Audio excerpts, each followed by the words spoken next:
What's going on, guys? Red here with Red Knows How, and today I'm going to be showing you guys how you can play Xbox 360 games on your Xbox Series X or S, especially the Series S, which I have back here, especially since it won't be able to take the digital or the physical disc since it's all digital.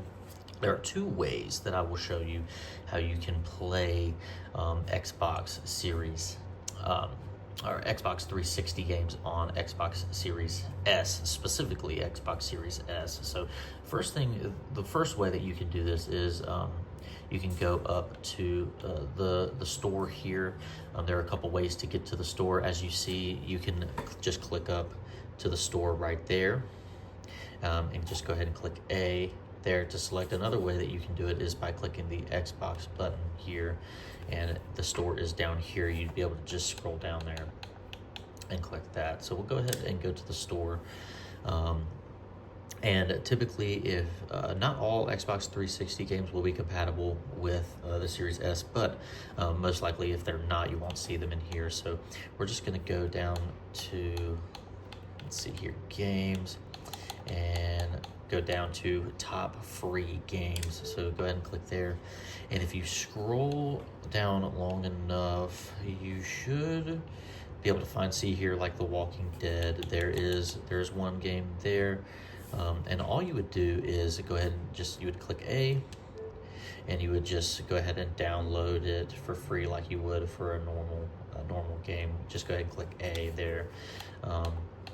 But yeah, another way, see there's another one, The Walking Dead again, and then another one there, and a couple here that you can see, CrowdStrike 2, Crackdown 2, excuse me, and let's see here, and so see another one there. See, there are several options, and you would just download those the way that you would any game, and those are free to play. Now, another way that you would be able to do this is we'll go back to the home screen.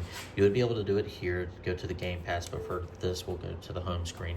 It's up here in the middle here. You'll go to the Game Pass, and I'm sure everybody is aware what the Game Pass is on Xbox. It is basically a subscription that you would pay. You would pay for monthly, and you would have access to hundreds of games. But if you scroll down enough, then you go to see all games. Well, let's see here. You go to Game Pass, show all, and see there are a couple here. You'd be able, there's one there, and keep scrolling. But yeah, there are a couple of Xbox 360 games on here. I don't have the Game Pass, so I can't show you as many, but yeah, there are numerous Xbox 360 games on the Game Pass. So those are two options that you have to play Xbox 360 games on specifically your Xbox Series S. But I hope you guys enjoyed this video and it was helpful. If it was, I hope I earned your subscription and a like. But if you don't know how, just remember, Red does know how.